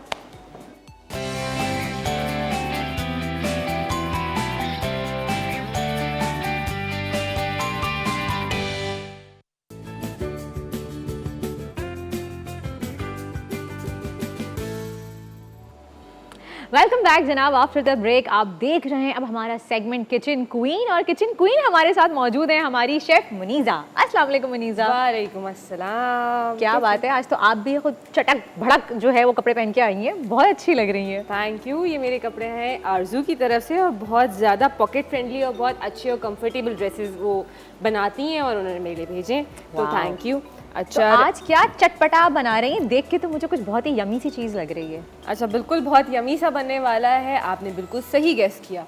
तो आज बना रहे फिश कटाकट, और ऐसे ही जल्दी से कटाकट। जी हाँ, बिल्कुल। वाओ। मतलब आप ऐसे ही तो कटाकट बहुत सारे खाते हैं, लेकिन फ़िश कटाकट जो है ना वो बहुत मज़े का, बहुत डिफरेंट, बहुत चटपटा बनता है, और आपने ये रेसिपी ज़रूर ट्राई करनी है। रेसिपी स्टार्ट भी करते हैं, साथ साथ फिर बात भी करते हैं। बिल्कुल। ठीक है, मैंने ऑयल ले लिया है, ठीक है, तकरीबन 3 से 4 टेबल स्पून। फाइन चॉप लहसुन ले रही हूँ, इसमें मैं तकरीबन 1 टेबल स्पून, ठीक है। साथ ही साथ इसमें जाएगा अदरक फाइन चॉप, ठीक है, हाफ टेबल स्पून, और हरी मिर्चें जा रही हैं, ठीक है। हरी मिर्चें आप कम ज़्यादा कर सकते हैं अपने हिसाब से, ठीक है। जैसे ही इसकी खुशबू आ जाएगी तो हमने फाइन चॉप यहाँ प्याज ले ली है, वो इसके अंदर ऐड करेंगे हम, ठीक है। टमाटर भी हमने लिया है, 1 बड़ी प्याज ली है फाइन चॉप, और 2 टमाटर लिए हैं हमने, ठीक है। और फिश जो है हमारी है वो आधा किलो, ठीक है। फिश कौन सी ली है आपने, ये सबसे बड़ा सवाल है। फिश मैंने जो है वो बोनलेस ले लिए, हीरा, ठीक है। उसका फ्लेवर, हाँ, उसका फ्लेवर बहुत अच्छा आता है, लेकिन अगर आपके पास हीरा नहीं है, कोई और बोनलेस है, तो आप वो भी यूज़ कर सकते हैं, ठीक है। तो ये इसमें हमने जो है 1 बड़ी प्याज हमने शामिल कर दी है, इसको बनाएंगे। अच्छा, ऑयल मैंने एक साथ सारा ऐड नहीं करा, हम ग्रेजुअली बीच बीच में थोड़ा थोड़ा ऑयल भी ऐड करेंगे इसमें, क्योंकि देखिए हम तवे पे बना रहे हैं, हमारी स्पेस कम होती है, तो हमें उस हिसाब से जो है वो करना होता है, ठीक है, बैलेंस करना। अजीम भाई, आपको मछली पसंद है? शौक से खाते हैं? आप कौन सी खाते हैं? फिंगर फिश खाते हैं, फ्राइड फिश खाते हैं, या फिर फ्राइड फिश सालन में भी अच्छी लगती है मुझे। अच्छा, फिश तो सबको पसंद है। फिश नहीं, बहुत से ऐसे लोग होते हैं जिनको नहीं भी पसंद होती, और मैं एक वक्त में उनमें से थी जो नहीं खाती थी फिश, लेकिन अल्हम्दुलिल्लाह मेरे हस्बैंड बहुत शौकीन है, तो उन्होंने मुझे खिला खिला के ना यूज टू कर दिया। अब मैं फ़िश की डिमांड कर रही होती हूँ कि मुझे फ़िश ला के दें। आपको पता है फ़िश में भी इतनी सारी मुख्तलिफ कैटेगरीज होती हैं कि जिनका हमें इतना पता ही नहीं होता। हम बहुत ही मखसूस मछलियाँ हैं जो हम खाते हैं, और अच्छा जायके के ऊपर ज़्यादा इनका इन्हिसार होता है कि जिसका जायका ज़्यादा अच्छा होता है लोग उस तरह से पसंद करते हैं। असल में अवॉइड करते हैं वो कांटों की वजह से, कांटों की वजह से कि हाँ इसलिए वाकई नहीं तो। बहुत बार मछलियाँ ऐसी होती हैं कि उसमें इतने बारीक बारीक कांटे होते हैं कि घंटों लग जाते हैं खाने में ना, लेकिन वही फिशेस ज़्यादा फ्लेवरफुल होती हैं, जायकेदार होती हैं। आपको पता है कि पाकिस्तान की नेशनल फिश कौन सी है? वो है रोहू क्या? जहन से नाम निकल रोहू गया। क्या? नहीं रोहू नहीं है। आप बताइए अजीम भाई। मासीर। हाँ बिल्कुल बिल्कुल। वाह, वाह, वाह। महासीर कहते हैं। अच्छा इसको महशीर भी कहते हैं, अब इसकी प्रोनाउंसिएशन जैसे महासीर, इसको हम इंग्लिश में अगर हम राइट करें NAHSEER खास होती है क्या वो? महासीर। और आप SMD पे देख सकते हैं ये मछली, इसका साइज बहुत बड़ा होता है और ये पाकिस्तान की नेशनल मछली है। ये तमाम प्रोविंस में पाकिस्तान के पाई जाती है, लेकिन कहते हैं कि इसके शिकार के लिए बाकायदा आपको लाइसेंस लेना पड़ता है और ये बहुत ही ताकतवर मछली है और बाकायदा इसकी इजाज़त लेनी पड़ती है शिकार के लिए आपको ना। और अच्छा इसके अलावा टूना फिश भी बहुत ताकतवर होती है जो बाहर ममालिक में बहुत लोग पसंद करते हैं, बहुत ज़्यादा खाते हैं शौक से, लेकिन हमारे यहाँ अनफॉर्चुनेटली टूना की वो वैल्यू नहीं है। हमारे यहाँ पसंद नहीं करते, एक तो जायके के लिए और उसका जो मीट होता है वो रेड होता है, तो इस वजह से लोग हमारे यहाँ उस चीज़ को पसंद नहीं करते, जबकि टूना फिश बहुत हेल्दी होती है और रिच इन ओमेगा 3। आपको पता है अगर फिश को थर्सडे के दिन खाया जाए तो वो आपका जो जुपिटर होता है ना प्लैनेट, वो स्ट्रांग होता है। अच्छा चलें जी, एक और हमें फायदे की बात पता चल अब गई। ऐसा ना हो थर्सडे वाले दिन फिश ही महंगी हो जाए। ये हो जाता है अक्सर, ऐसा होता है। जमेरात वाले दिन मछली खाएं। मछली खाएं तो आप पहले से लेके रख लें। अच्छा हमने इसमें टमाटोज ऐड कर दिए, फिश बोल रही हूँ, प्याज का कलर जैसे ही हमारा लाइट पिंक पे आया हमने टमाटर ऐड कर दिए फाइन चॉप 2, ठीक है। अब इसमें मैंने लाल मिर्च ऐड करी है 1 टीस्पून, हल्दी जा रही है 1 टीस्पून, ठीक है। साथ में इसमें डाल रही हूँ मैं चाट मसाला आधी टीस्पून, वो 1/2 टेबल स्पून सॉरी, ठीक है। और क्रश चिलीज जा रही हैं, कुटी हुई लाल मिर्च, ये आप कम ज़्यादा कर सकते हैं अपनी मिर्चों के हिसाब से, फ्लेवर के हिसाब से। साथ इसमें सॉल्ट जा रहा है हस्बे जायका।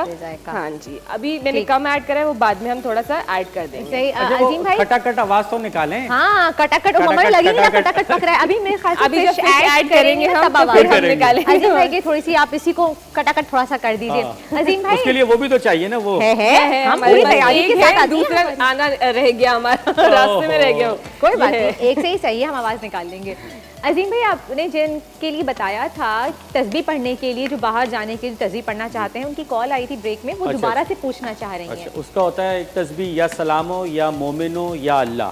प्लीज नोट कर लीजिए, दोबारा से बताइएगा। या सलामो या मोमिनो या अल्लाह, या अल्लाह, एक तस्बीह हो गई। ये पूरी एक तस्बीह। दूसरी तस्बीह या रहमानो या रहीमो या करीमो, या रहमानो या रहीमो या एक दाने करीमो। पे आप पढ़ रहे हैं, एक दाना है ना, तो या रहमानो या रहीमो या करीमो, इस तरह तो सही। पूरी तस्बीह पढ़नी। अच्छा। ये दूसरी तस्बीह। तीसरी है या वली या वाली, या वली या वाली, या वही या वाली, हाँ या वली या नसीर, या वही या वाली या वली या या वही नसीर, या नज़ीर, नसीर हाँ। या नसीर। अच्छा जी, आप लोगों ने नोट कर लिया होगा। अगर नोट नहीं किया आपने तो हमारा शो जो है वो आप YouTube पे जाके देख सकते हैं। ये क्लिप भी हम सोशल मीडिया पे चला देंगे ताकि बाआसानी आप वहाँ से ये क्लिप निकाल के आप लिख सकें और ये तस्बीह पढ़ सकें। जो लोग बाहर जाना चाहते हैं उनके लिए तस्बीह बहुत ही कारआमद है, अल्लाह के नाम है, और जब अल्लाह से जिक्र आप करते हैं तो अल्लाह ताला आपके काम में बरकत डाल देता है अगर आपके हक़ में अच्छा है तो। और ये देखिए फिश डाल दी है और अब जो है ये यहाँ पे कटाकट बनने जा रहा है फिश का। अजीम भाई आपका बहुत बहुत शुक्रिया, आप हमें इतनी अच्छी शुक्रिया जी, आप हमें बुलाते हैं। अरे नहीं बहुत बहुत शुक्रिया आपका जनाब। इस वक्त हुआ है एक ब्रेक का और कहीं जाइएगा नहीं, क्योंकि ब्रेक के बाद मेरे सेट पे होने वाली है उधम पटक। मिलते हैं ब्रेक के बाद। होने वाला है।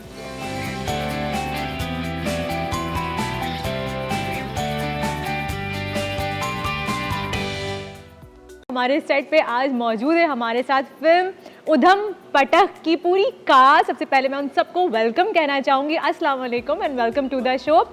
ये उधम पटक मूवी जो है ये पाकिस्तान की पहली ज़ॉम्बी हॉरर और कॉमेडी मूवी है। सबसे पहले आपको इंट्रोड्यूस करवाते हैं, हमारे साथ मौजूद हैं इस मूवी के प्रोड्यूसर जावेद अहमद साहब जो कि एक्टर भी हैं, शबाना मौजूद है हमारे साथ, ताहा हैं और अली रिजवी हैं। कैसे हैं आप सब? बिल्कुल ठीक। ज़बरदस्त। आप लोग वापस अपने अपने रियल लाइफ के कैरेक्टर्स में आ गए। आ गए, बड़ी मुश्किल से आए लेकिन आ गए। आ गए। ये कैसा रहा आप लोगों का एक्सपीरियंस? है मूवी तो बहुत ही इंटरेस्टिंग लग रही है देख के, लेकिन ये ज़ॉम्बीज़ का ही कॉन्सेप्ट क्यों आया? ज़ॉम्बीज़ का कॉन्सेप्ट ये बेसिकली अबू लेहा जो हमारे डायरेक्टर हैं उनका कॉन्सेप्ट था, और वो उसमें एक पॉलिटिकल एंगल भी है जो कि इसमें आपने ट्रेलर में भी देखा होगा कि महंगाई की वजह से पाकिस्तान की पूरी आवाम जो है वो ज़ॉम्बी बन गई। तो उस टाइप का भी एक पॉलिटिकल सटायर भी है इसके अंदर। और दूसरा ये कि इस टाइप की मूवीज़ अभी तक बनी नहीं है, इस पे किसी ने एक्सपेरिमेंट किया नहीं है, किसी ने हाथ डाला नहीं है ऐसे टॉपिक के ऊपर। तो अब वो लिए कि सबसे अच्छी बात ये कि उन्होंने हमेशा टेढ़े टॉपिक उठाए हैं। उनकी 5-6 फिल्में जितनी भी आ रही हैं वो सब एक से बढ़कर एक अलग टॉपिक है। तो इस वजह से, और दूसरा फिर कॉमेडी का एलिमेंट बहुत अच्छा है इसके अंदर, थ्रू आउट कॉमेडी है इसके अंदर। फैज़ान भाई हैं, अली भाई हैं, मैं हूँ, शबाना है, उसके अलावा मतलब हम लोग हेरा हैं। तो बहुत जिसके जितने भी कैरेक्टर्स हैं, सब कैरेक्टर्स जो हैं उनकी अपनी अपनी एक कॉमिक टाइमिंग है, उनका अपना अपना एक सिलसिला है। तो तमाम कैरेक्टर्स की मुझे ऐसा लगता है कि ऑडियंस की सबसे दोस्ती हो जाएगी जब वो फिल्म देख के निकलेंगे। इतने से जो मूवी का मैंने ट्रेलर देखा उसी में इतना मैंने एंजॉय किया कि मेरी हंसी नहीं रुक रही थी देख के, और जहाँ जहाँ हॉरर शॉट्स आ रहे थे ज़ॉम्बीज़ के, वहाँ पे भी थोड़ा सा दिल अजीब सा हो रहा था। जब फैज़ान हमारे साथ मौजूद नहीं, किसी काम की वजह से वो जो है वो नहीं आ सके, लेकिन मैं फैज़ान से पूछूंगी कि क्यों नहीं आए। तो मुझे पहले ये बताएं कि उधम पटक ही नाम क्यों रखा है इसका? उधम पटक नाम इसलिए रखा है इसका क्योंकि ये अगेन अबू लेहा का रखा हुआ नाम है ये, और क्योंकि इस फिल्म में आपने देखा कि बहुत उधम मच रहा है और बहुत सारे लोगों को पटक पटक के मारा भी जा रहा है। पटक पटक के, अच्छा ज़ॉम्बीज़ ने मारा है पटक पटक के। तो ज़ॉम्बीज़ ने भी मारा है, ज़ॉम्बीज़ को भी मारा गया है। तो आप जब देखेंगे फिल्म तो आपको अंदाज़ा होगा कि नाम जो है वो बहुत करेक्ट है इसके लिए। परफेक्ट है। जावेद साहब आप मुझे बताइए, आपने ज़ॉम्बी का भी कैरेक्टर अदा किया है इस मूवी में, तो कभी ऐसा आपके साथ कोई इंसिडेंट हुआ कि आप लोग पूरे गेटअप में हो, क्योंकि पूरी मूवी रात में ही शूट हुई है, और कोई गुजरता हुआ कोई राह चलता शख्स देख के जोर से चीखें मार रहा हो और डर गया हो आपको देख के? जी बिल्कुल, हमारे साथ एक वाक़या हुआ, क्योंकि हम जितने भी ग्रुप में थे वो ज़ॉम्बी बन चुके थे, और हमारा जो फेस है बहुत ही मजे का ये पूरी स्टोरी है, आप सुने। अच्छा, ये पूरी स्टोरी मैं सुनूंगी। अगर ब्रेक का वक्त हो गया है, मैं चाहती हूँ कि इस पे स्टोरी के बीच में ब्रेक ना आए, तो पहले ले लेते हैं एक ब्रेक और बाद में सुनेंगे पूरी स्टोरी।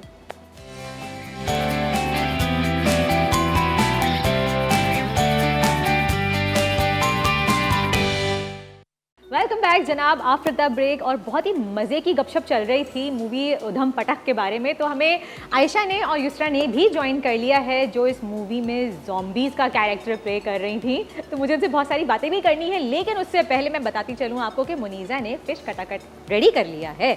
बिल्कुल रेडी है, जिस स्टेज पर हमने छोड़ा था, बस फ़िश को हमने इस तरीके से कटाकट वाला इफेक्ट दिया और जो है इसको बिल्कुल चूरा कर दिया। कटाकट वाला इफेक्ट मुनीज़ा ऑन एयर नहीं गया, ऑन एयर नहीं गया, क्योंकि वो हमें फिर बात करने में ओवरलैपिंग होती है, प्रॉब्लम होती है। जी हाँ बिल्कुल। तो इसी तरीके से देखिए आप, हमारा ऑयल भी सेपरेट हो गया, और मैंने कुछ ऐड नहीं किया था, अब आप लोग के सामने ऐड करूँगी। लास्ट में बिल्कुल हमने फ्लेम बंद कर दिया है। इसमें जारी है कसूरी मेथी, ठीक है, साथ इस पर जारी है हरी मिर्च और अदरक जो है बिल्कुल चॉप हुआ हुआ वो जा रहा है, थोड़ा सा चाट मसाला जा रहा है इसके ऊपर, पिसा हुआ गरम मसाला जा रहा है इसके ऊपर, पानी आ रहा है। आप लोगों को पसंद है फिश कटाकट दोनों को? इस पे जा रहा है लेमन जूस। फिश हर हाल में पसंद है मुझे। हैंड माइक चाहिए, हैंड माइक वहाँ रखा हुआ और है। इस पे जा रहा है हरा धनिया, और ये देखें हमारा जो है ज़बरदस्त सा जो है वो कटाकट बिल्कुल तैयार है। Thank you. मुंह में पानी आ रहा है आपके? आ गया आ गया आ गया। मसाला डाला है ना, ये लीजिए आयशा, ठीक ये है, बात कीजिए। हाँ जी, तो ये चलें, मुनीज़ा डाला ना, उसके बाद तो बस हो गई। सही है, सर्व कीजिए, और आप लोग हमें टेस्ट करके बताइएगा ये कैसा बना है। बताएगा बिल्कुल ऐसा ही है। ठीक है, ये लीजिए, ठीक है, चलें जी। स्पून दीजिए इनको, ये लीजिए, बात की आप टेस्ट भी कीजिए और बताइए हमें। अच्छा वो दे रहे हैं आपको, वहाँ से दे रही हैं, ओके हाँ सही। चलें जी, और इसमें भी निकालिए, वहाँ भी हमारे गेस्ट बैठे हुए हैं भाई, उनको भी हम देंगे। अली उन्होंने कम डाल के दिया है, कम डाल के दिया है। ओह मज़े कैसा का है, बहुत मज़े का है। अच्छा फिश कटाकट कम डालिए इसमें, चाट मसाला। वाओ, चलें आपको भी हम टेस्ट कराते हैं, आ जाए। बहुत अच्छा, बहुत सीरियसली बहुत अच्छा। Thank you so much. चलें, थैंक यू मुनीज़ा इतनी अच्छी रेसिपी सिखाने के लिए। आइए हम वहाँ चलते हैं और बाकियों के साथ भी शेयर करते हैं फिश कटाकट। ये लीजिए, स्टार्ट कीजिए। फिश कटाकट सही आप खाओ, मैं नहीं खाऊंगा। जी, सब टेस्ट कर रहे हैं भाई फिश कटाकट। और मैं तो कराची ये में कह रहा था रहते मैं थे। कह रहा था फिश की नज़र उतरवा लीजिएगा, अली भाई जैसे देख रहे तो उसको नज़र लग जाएगी। मुझे फिश कटाकट बहुत पसंद है। अच्छा, कुछ मखसूस हमारे फूड स्ट्रीट्स हैं यहाँ कराची बिल्कुल में, जो ऐसे ही स्ट्रीट है। फूड्स हमारे होते हैं, वो उनमें फिश कटाकट जो है वो एक बहुत ही कॉमन, और सर्दियों में खास तौर पे। फर्स्ट टाइम मैंने जो अपनी लाइफ में खाई थी, ये कराची में जगह है लालू खेत 10 नंबर, डाखाना। तो वहाँ पे ये बिल्कुल, जिस तरह और मिलती है और जितने लोग बैठे हुए होते हैं वहाँ पे, तो हर महीने हमारा एक प्लान बनता था। और वहाँ का फिश कटाकट जो है वो सबसे ज़्यादा मशहूर है, सबसे ज़्यादा मशहूर बहुत मशहूर है। अच्छा, आप मुझे बताइए, स्टोरी बता रहे थे आप लोग मुझे। जी जावेद भाई बताएंगे, जावेद भाई प्लीज़। हाँ अच्छा, जी। ऐसे हुआ कि हम बैठे हुए थे, गेटअप बन चुका था, तहा वाली बात के गेटअप पहले बन चुका, भूख बहुत ज़्यादा लगी है, पानी पी नहीं सकते, सिर्फ एक ही ऑप्शन था कि आप जूस पी सकते हैं स्ट्रॉ के साथ। ओहो, तो अब स्ट्रॉ है नहीं, पानी ऊपर कर नहीं सकते, तो आयशा, मैं और एक और हम ने कहा कि क्या करें, अभी सीन में देर है तो हम बीच में चलते एक हैं। नोट ऐड कर रहा हूँ, ज़ॉम्बी का मुंह ऑलरेडी एक्सटर्नल मुंह लगा हुआ होता था। वो लगा अब होता जब था इन्होंने हर खाना पीना होता था अलग तो मुंह से। के अंदर से straw वो हल्का सा ओपन होता था, जिससे स्ट्रॉ से हम सिर्फ जूस पी सकते हैं 6-8 घंटों में, अदरवाइज कुछ भी नहीं। कंटिन्यू वहाँ से। तो फिर आयशा ने, मैं और एक और, हमने कहा यार क्या करें, भूख लग उसने रही कहा है। जी सर चलते हैं हम कुछ जूस लेकर आते हैं। तो साथ में मार्केट था, मैंने कहा यार फेस के साथ हम चले गए। उसी और गेटअप में आप लोग उसी मार्केट getup चले। में, जी जी। जब वो टूल टैक्स पे वो पर्ची देता है बंदा, वो बैठा हुआ था, मैंने इनको कहा फेस बंद करें, बोला क्यों, मैंने कहा फेस बंद करें, अभी रिकॉर्डिंग नहीं की इन लोगों ने। तो इन लोगों ने मास्क लगा लिए और मेरा तो बहुत बड़ा फेस था, तो मैंने आगे फाइल रख लिया कि कहीं से नजर ना आए, क्योंकि पूरा मेकअप था मेरा, गेटअप था उसमें बना। और जब मैंने, उसने मुझे पर्ची दी, मैंने पर्ची लेने से पहले हाथ आगे किया और नीचे किया, इन लोगों ने मास्क नीचे किए, तो वो देखने के बाद उसी टाइम भाग गया वहां से। टॉल प्लाजा खाली, वो खाली हो गया, खाली हो और गया। दूसरा गार्ड वाला बंदा वो भी भाग गया। तो मुझे डर हुआ कि यार उनके पास वेपन्स भी होते हैं, Oh my God. तो डर के हिसाब से वो हाँ, फायर ना फायर ना कर कर दें। दें। तो हमने जल्दी से वो पर्ची उठाई और जल्दी से निकल गए। तो उसके बाद हम बहुत हंसे इस बात पे, और वापसी में हमने अपना जो है फेस है वो बंद ही रखा कि भाई ऐसा ना हो कि हमारे लिए कोई मास्क कवर प्रॉब्लम रखा। युसरा, आप मुझे बताइए कि आपने ज़ॉम्बी कैरेक्टर प्ले किया, कितने अरसे बाद आपको लगा कि आप नॉर्मल कैरेक्टर में वापस आई हैं अपने? नॉर्मली तो वो करेक्टर जो होता है एज एन आर्टिस्ट, हम लोग जब तक करेक्टर में होते हैं तब तक ही होते हैं। आफ्टर जब हमारा मेकअप रिमूव हो जाता है, जब डायरेक्टर ने कह दिया, बोल दिया कट, तो उसके बाद फिर हम वापस नॉर्मली वही, जो मेरी एक बड़ी चुलबुली सी आदत थी और अभी भी है। तो सेट पे भी मैंने बहुत ज़्यादा अनोइंग किस्म की हरकतें की, लोगों को अगेन वही डराया धमकाया, बाज़ औक़ात तो इतना ज़्यादा किया कि हमारा एक क्रू मेंबर था, वो ऑनेस्टली उसको जो है वो अच्छा खासा फीवर हो गया था, वो इतना ज़्यादा डर गया था गेटअप से। नहीं भाई, कोई प्रैंक किया था उनके साथ या नहीं, फिर? प्रैंक नहीं, सब जाके खड़ी हुई थी। I just say hi and he was like oh my God. चलिए जरा मजीद हम गपशप करेंगे उधम पटक की टीम से, लेकिन इस छोटे से ब्रेक के बाद।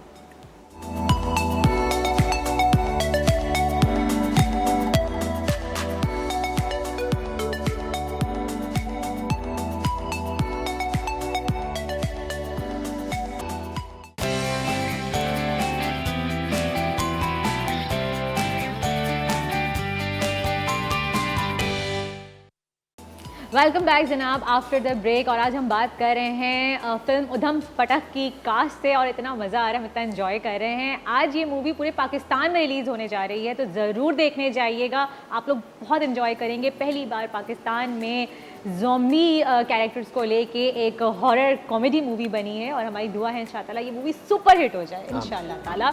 तो अच्छा, जिस तरह से आप लोग अभी हम डिस्कस कर रहे थे ब्रेक में कि जितनी कॉमेडी ये मूवी है और जितना मज़ा आ रहा है देखने में, लेकिन इसको शूट करने में आप लोगों को उतनी ही मुश्किलात का सामना करना पड़ा।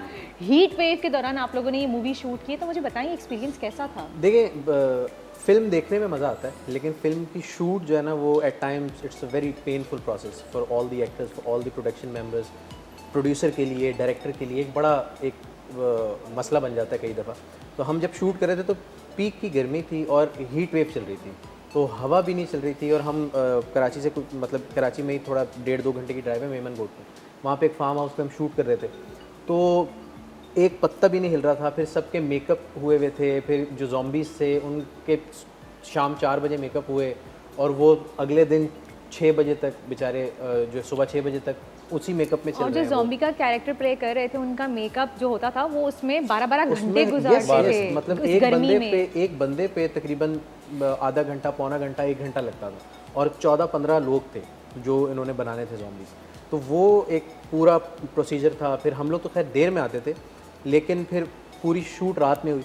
तो रात में एक नींद का टाइम होता है थोड़ा सा, तो वो नींद में शूट करने का भी एक अलग एक्सपीरियंस था। और फिर जब नींद आ के चली जाती थी हमें, फिर हम लोग शरारतें करते थे, फिर हम लोग सीन्स इम्प्रोवाइज़ करते थे। फिर अली भाई आते थे, वो कहते थे हाँ भाई सीन सुनाओ, रीड किया है। हम कहते थे हम सुनाते हैं सीन, आपको नया सीन लिखा है। तो ये चक्कर है। तो वो एट टाइम्स वो बहुत पेनफुल था। अब हमें बहुत मज़ा आ रहा है उसको, क्योंकि हमने टाइम बहुत अच्छा गुजारा और हमारी टीम इतनी अच्छी थी कि हम लोगों ने एक दूसरे को संभाले रखा, वरना यकीनन लड़ाइयाँ हो जाती जो वहाँ पे हालात थे। ऐसे चलिए जी, तो बहुत अच्छा होता है। कभी ऐसा फील हुआ जिस जगह पे आप लोग शूट कर रहे थे, रात भर शूट कर रहे थे इन गेटअप्स में, कभी खुद से फील होना शुरू हुआ कि भाई ये जगह ही हॉन्टेड है या कुछ महसूस होना शुरू हो जाए? क्योंकि यूजुअली फार्म हाउस मैं ऐड करूँगा एक चीज़ कि एक मरतबा ऐसा हुआ कि मैं खुद ज़ुम्बी बना हुआ और मैं आशा के साथ एक शूट चल रहा था, तो वहाँ पे हमने ना स्नेक को भी दिखाया गया है उसमें। अच्छा। सांप भी है। और तो मैं तो ज़ुम्बी बना हूँ, मगर वो डर नीचे था सांप का कि सांप नज़दीक आ रहा है मेरी तरफ। और आपका हैंड माइक कहाँ है? आप हैंड माइक ये माइक जी जी। ये मेरे पीछे थे और सांप भी मेरे पीछे था। तो सांप असली सांप था? जी जी, ओरिजिनल सब कुछ असली हो रहा है। उसे तो नहीं मालूम ना कि ये ज़ॉम्बी के अंदर इंसान है। उसे तो लग रहा था कि ये मेरा एंटागनिस्ट है और मैं हीरो, मैंने इससे लड़ना है। हाँ, वहाँ तो मतलब एक टाइम ऐसा आ गया था कि हेलुसिनेशंस होना शुरू हो गई थी कि एक बंदे ने गुजरते हुए देखा जावेद भाई को, थोड़ी देर जावेद भाई उन्होंने कहा यार तुमने मुझे गुजरते हुए देखा। नहीं, यकीन करें, पहले जैसे मैं कह रहा हूँ कि जब मुझे तैयार किया उसने दिखाया, तो देखने के बाद मुझे भी एक फील हो रहा था कि यार ये बहुत खौफनाक है। और माजिद, ये सारा क्रेडिट हमारे दो चीज़ों को जा रहा है, एक हमारा डायरेक्टर, दूसरा माजिद गेटअप आर्टिस्ट जो है ना, इसने बहुत मेहनत की। मतलब जावेद भाई ने कभी जिंदगी में लेंस शायद नहीं पहने, कॉन्टैक्ट लेंसेज नहीं पहने होंगे, उन्होंने मंगा के वाइट कॉन्टैक्ट लेंसेज के सब कुछ ठीक है, आंखों में फील नहीं मेरे में, मैंने कहा नहीं मुझे पहनने। और मुझे सबसे ज़्यादा तकलीफ क्या थी, ये सेम प्रोसेस 15 दिन तक चली। यस, डेली रात को मुझ पे 1.5 घंटा लगा रहा है, आधा घंटा लगा रहा है, सब कुछ कर और आप रहा बता रहे थे कि आपकी आंखों से पानी भी आ रहा था, आपकी आईज रेड रेड भी हो गई हो थी। रहा था। और सबसे मज़े की जो बात थी कि इतना बड़ा फार्म हाउस था और रात में हम शूट करते थे, और जहाँ पे सीन शूट होने थे वो हमारे एक्टर्स रूम से बहुत दूर होता था और हर सीन के बाद वॉक करते हुए उस रूम में जाना होता था। और रास्ते में अंधेरा ना, और रास्ते में खूब अंधेरा। तो और कभी कभार अक्सर ऐसा हुआ है कि कभी तहा रूम के अंदर अकेला है और बाकी दूसरा एक्टर शूट कर रहे हैं, कभी मैं अकेला हूँ, कभी शबाना अकेली है, तो बस फिर बाहर एक मरतबा हुआ था तहा के साथ ना, मैं तो निकला, मुझे कोई किसी ने नॉक किया, सीन आ जाइए कि था भाई सीन रेडी है। तो था भाई अपने तैयार हुए थे, उसने वो मुझे कहा, कह के वो चला गया। तो मैंने कहा शायद मुझे लेके जाएगा। मैं बाहर निकला, कोई भी नहीं था, तो मैं अंदाजे से एक तरफ चल पड़ा। तो मैं चल पड़ा, मैंने देखा इधर गया, नहीं था, उधर गया, रात, घुप अंधेरा, डर अलग लग रहा मुझे, और कोई मुझे बंदा ना बंदे की जात में। मैं आधा किलोमीटर घूम लिया, मैंने कहा भाई कहाँ चला गया, मैं वापसी का रास्ता भूल गया। सीरियसली ऐसा हुआ था। बीच में वापस आया ये भी हुआ था कि हॉरर फिल्म शूट कर रहे हैं और कंटिन्यूसली जक्स्टापोज में माइंड में मेरे तो ये, मैंने कहा अगर असली में हो गया हमारे तो क्या करें, तो क्या करेंगे? क्योंकि फार्म हाउस है, अंधेरा है और हॉन्टेड भी हो सकता है ये। और यूजुअली जो इतने दूर दराज इलाकों में फार्म हाउसेस होते हैं वो कहते हैं कि होता है, होते हैं। तो आप तीनों की खवातीन के क्या एक्सपीरियंस थे? शबाना का मैं बता देता हूँ आपको कि बाकी तो सबको, किसी को डर लगा, किसी को क्या हुआ, ये हुआ वो हुआ। शबाना को कुछ फील नहीं हो, क्योंकि ये तो सोती रही। इसको सीन से पहले उठाते थे, सीन करवाते थे, वापस लाके दोबारा सुलाते थे। क्या था, क्यों सोती रहती? ये एक लाश हमारे साथ थी। कि जब कोई काम नहीं होता तो आपको आराम करना चाहिए, कि उसके बाद हमें बहुत देर तक जागना होता था और पूरी पूरी रात शूट करना होता था। मेरी आदत है कि मैं रात में सोती हूँ, तो हम जागते हैं। नहीं, अक्सर लोग रात में जाग लेते हैं, मुझसे नहीं जागा जाता। मुझे रात में सोना ही होता है। तो वो जब भी टाइम मिलता था मुझे, दिन में या रात में, तो मैं जब भी ब्रेक मिलता था मैं सो जाती थी। तो वो कहीं ना कहीं शबाना सोई भी पाई जाती थी, किसी कोने में जो है ना वो शबाना सेफ थी। और ऐसा ही होता था कि ये सो रही है, बाकी सब लोग जाग रहे हैं, और जब सीन करने का टाइम आया तो मैंने विग पहनी भी है, हम टहल रहे हैं, हमें नींद नहीं आ रही, और जब सीन का टाइम आता था ये फ्रेश उठी हुई होती थी, और इतनी फ्रस्ट्रेशन और इतनी गर्मी के अंदर हम सब गुस्से में बैठे हुए होते थे, एक्चुअल में गुस्से में बैठे हुए होते थे, और सीन करते वक्त ये उठती थी, और प्लस जब सीन होता था गुस्सा भी आ रहा है, फिर ऑटोमेटिकली वो मुश्किल इतनी आती है ना कि फिर हंसी आनी शुरू हो जाती है। मुश्किलें इतनी बड़ी मुझ पर क्या आसान हो गई। तो वो एक्सट्रीम लेकिन गुस्से में हंसी उसमें आती एक बहुत अच्छी बात ये बात कह रहे हैं, इसमें मैं ऐड करूँगा कि बहुत अच्छी चीज़ ये हो गई कि सीन्स जिनमें हमें वाकई फ्रस्ट्रेशन दिखानी है वो बहुत नेचुरल लगेगी आपको, क्योंकि वो थी असल में। तो हम लोगों ने उसको हर चीज़ को कोशिश ये की कि उसको चैनल कर दें टुवर्ड्स अपनी फिल्म के इनपुट में। तो ये चीज़ अच्छी और ऑटोमेटिकली हो गया कि अगर किसी में हम टायर्ड हैं तो वो सीन में ज़रूरत ही टायर्ड होने की। अच्छा, नेचुरली एक चीज़ हो गई। तो ये तो सोने पे सुहागा हो गया। युसरा, मैं आपसे पूछना चाहूँगी, मैंने आपके जो ट्रेलर था मूवी का उसमें देखा कि आपने आप ज़ॉम्बी बनी हुई हैं, और जब आप इनको मेरे ख्याल से मारने आती हैं, क्या करने आती हैं, तो उस वक्त कैमरा निकाला है और आप टिकटॉकर बन गई हैं। तो ये क्या सीन था, इसके बारे में कुछ बताएं। अच्छा, ये एक बड़ा मज़ेदार सा सीन था। अब मैं डेप्थ में तो नहीं जाऊँगी, पूरी स्टोरी अलाउ नहीं है बताना, लेकिन इसका जो है वो एक मैं बताती हूँ कि ये हमने कहीं ना कहीं दिखाया है कि सोशल ऐप से, सोशल मीडिया से हम लोग इतने ज़्यादा इंस्पायर हो चुके हैं, ख़ास तौर पे जो यंग जनरेशन है, कि वो मरने के बाद भी वो उसको छोड़ना नहीं चाह रहे हैं, और वो उस पर अटैक कर रही थी कि उसने उसको खाना है, मारना है, वट जो भी ज़ॉम्बीज़ करते हैं। लेकिन उनको पता था कि मेरी जो मतलब उससे पहले मैं एक नॉर्मल इंसान थी, कि इसकी वीकनेस क्या है। कैमरा निकाला, जैसे ही मैं इन पे अटैक करने वाली हूँ, कैमरा निकाला और आई वाज लाइक दोबारा कैसे किया आपने, वहाँ देख के कीजिए। तो ये एक बहुत मज़ेदार सीन था। बिहेवियर जो है ना बेसिकली, तो वो हल्का सा सटायर है उसके लिए, उसमें दिखाया है। और है भी सोशल मीडिया जो है वो बेसिकली मुझे ये लगता है कि फेसबुक जितना भी है, ये ऑफ कोर्स ये एक प्लेटफॉर्म है जो कमाते हैं पैसे, और ये कमाते कैसे हैं, जब मैं अपनी ज़िंदगी के 2 घंटे उन्हें देता हूँ, मतलब मेरी लाइफ से वो कमा रहा है। तो बेसिकली सोशल मीडिया आपसे आपकी ज़िंदगी लेता है और आपकी लाइफ लेता है।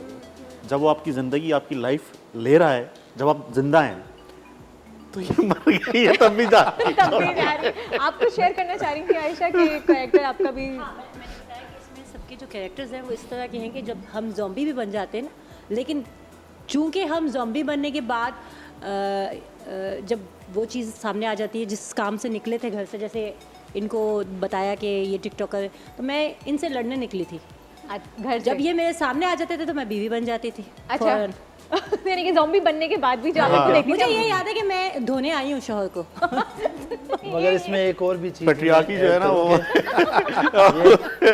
हमारे 2 कैरेक्टर थे।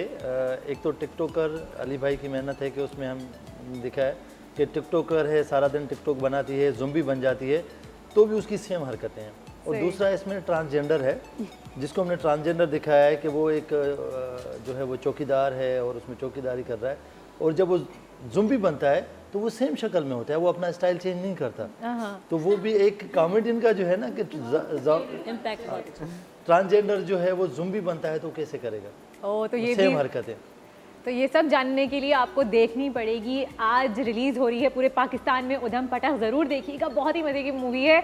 अब मुझे बड़ा अफसोस के साथ कहना पड़ रहा है कि वक्त ख़त्म हो गया है, लेकिन बातें इतनी मज़े की हो रही हैं कि मेरा बिल्कुल दिल नहीं चाह रहा कि ये शो ख़त्म हो। लेकिन हमारी सबकी दुआएं आपके साथ हैं कि अल्लाह ताला ये फिल्म सुपर डुपर हिट हो जाए और सब ज़रूर देखने जाइएगा। एक बार फिर से रिक्वेस्ट कर रही हूँ मैं आप लोगों से, उधम पटक आज पूरे पाकिस्तान में रिलीज़ हो रही है, देखना मत भूलिएगा। And thank you so much आप सबका कि आप लोग हमारे शो में आए, आपने हमारे शो में रौनक डाल दी, जान डाल दी। थैंक यू सो मच जनाब। इसी के साथ ही आज से शो ख़त्म होता है, कल मुलाकात होगी आपसे सुबह 9 बजे। अल्लाह हाफिज़।